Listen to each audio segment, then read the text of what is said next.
जय माता की। विष्णुधर्मा चैनल आज आपको श्रावण के महीने का महत्व बताएगा कि शिव जी की पूजा क्यों करते हैं।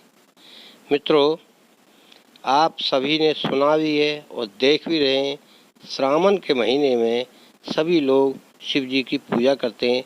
इसके पीछे का राज आज आपको हम बता रहे हैं, आप उसे गौर से सुने।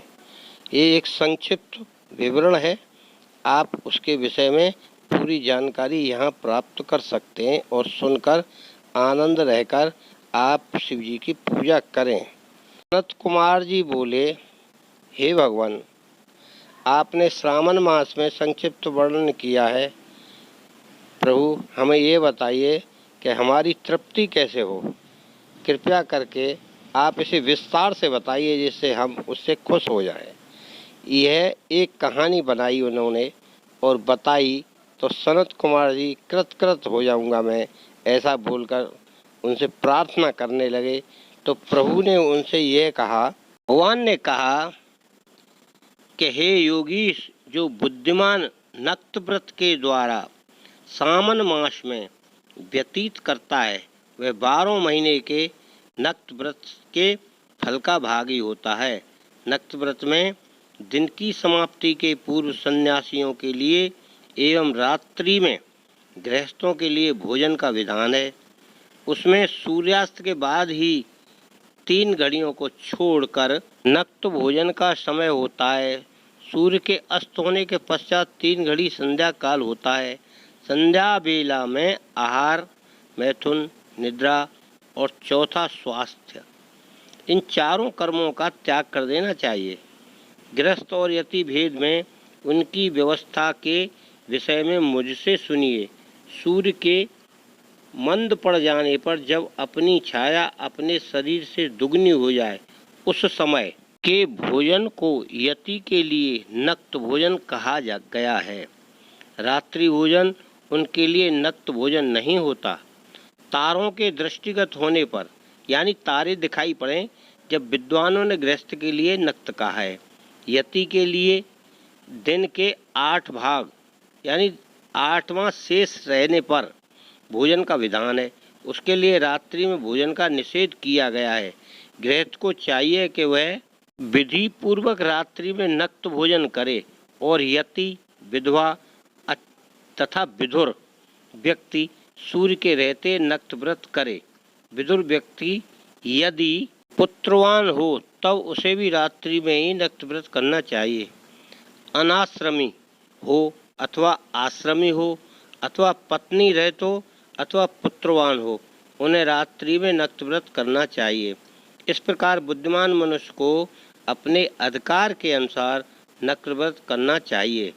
इस मास में नक्त व्रत करने वाला व्यक्ति परम गति को प्राप्त होता है। मैं प्रातःकाल स्नान करूंगा, ब्रह्मचर्य का पालन करूंगा, नक्त भोजन करूंगा, पृथ्वी पर सोऊंगा और प्राणियों पर दया करूंगा।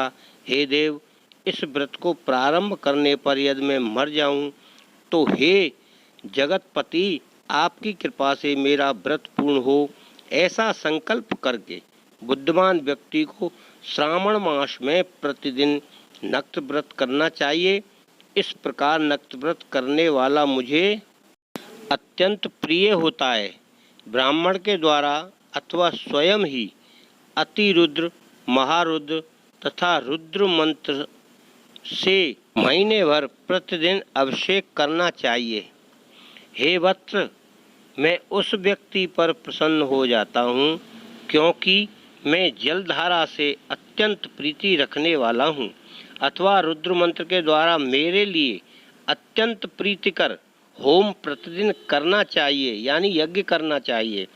अपने लिए जो भी भोज्य पदार्थ अथवा सुखोपभोग के लिए वस्तु अति प्रिय हों, संकल्प करके उन्हें श्रेष्ठ ब्राह्मण को प्रदान करके स्वयं महीने भर उन पदार्थों का त्याग करना चाहिए। हे मुने, अब इसके बाद उत्तम लक्ष्य पूजा विधि को सुनिए। लक्ष्मी चाहने वाले अथवा शांति की इच्छा चाहने वाले मनुष्य को लक्ष्य बेल पत्रों या लक्ष्य दूर्वा दलों से यानी घास से शिव की पूजा करनी चाहिए। आयु की कामना करने वाले को चंपा के लक्ष्य पुष्पों तथा विद्या चाहने वाले व्यक्तियों को मल्लिका या चमेली के लक्ष्य पुष्पों से श्री हरि की पूजा करनी चाहिए। शिव तथा विष्णु की प्रसन्नता तुलसी के दलों से सिद्ध होती है।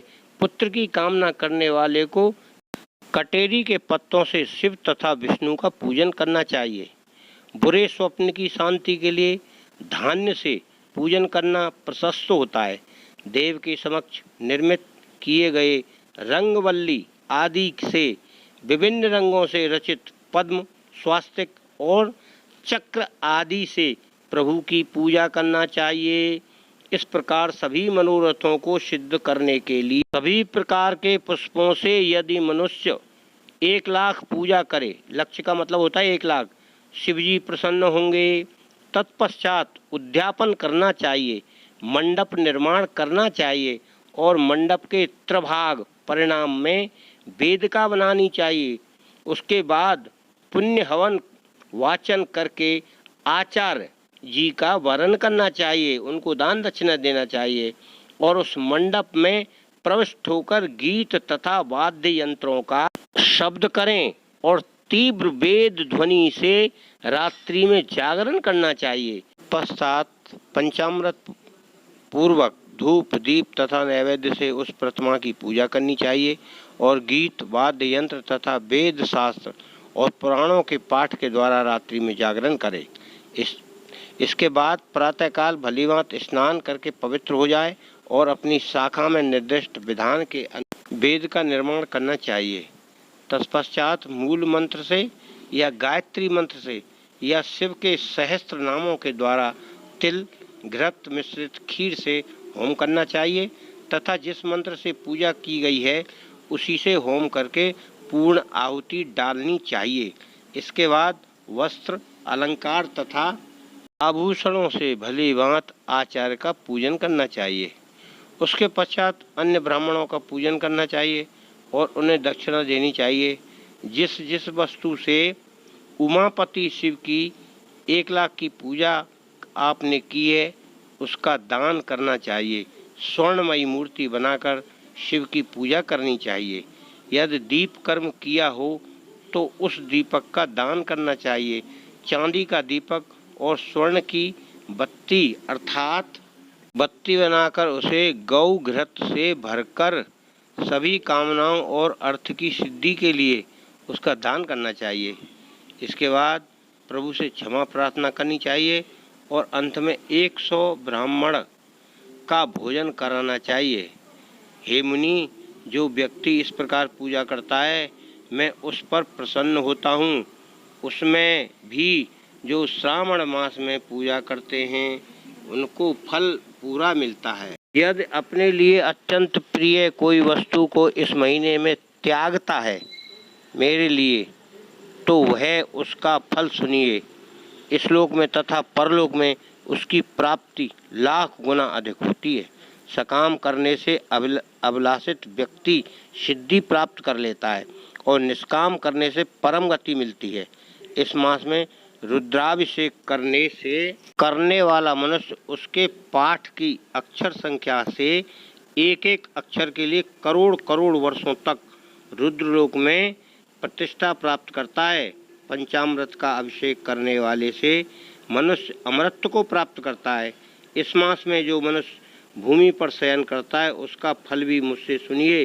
हे विद्वानों, वह मनुष्य 9 प्रकार के रत्नों से जड़ी हुई सुंदर वस्त्र से आच्छादित बिछे हुए कोमल गद्दे से सुशोभित, देश तकियों से युक्त, रम्य स्त्रियों से अभिभूषित, रत्न निर्मित दीपों से मंडित तथा अत्यंत मृदु और गरुण आकार पालमणि निर्मित अथवा हाथी दांत की बनी हुई अथवा चंदन की बनी हुई उत्तम तथा शुभ शैया प्राप्त करता है। इस मास में ब्रह्मचर्य का पालन करने से वीर की वृद्धि पुष्ट होती है। ओज, बल, शरीर की दृढ़ता और जो भी धर्म के विषय में उपकारक होते हैं वह सब उसे प्राप्त हो जाता है। निष्काम ब्रह्मचर्य व्रती को साक्षात ब्रह्म प्राप्ति होती है और सकाम को स्वर्ग तथा सुंदर देवांगनाओं की प्राप्ति होती है। इस मास में दिन रात अथवा केवल दिन में अथवा भोजन के समय मौन व्रत धारण करने वाला भी महान वक्ता हो जाता है। व्रत के अंत में घंटा और पुस्तक का दान करना चाहिए। मौन व्रत के माध्यम से मनुष्य सभी शास्त्रों में कुशल तथा वेद और वेदांग में पारंगत हो जाता है तथा बुद्धि में बृहस्पति के समान तेज आ जाता है और बुद्धि बढ़ जाती है। मौन धारण करने वाले का किसी से कलह नहीं होता, अतः मौन व्रत अत्यंत उत्कृष्ट है।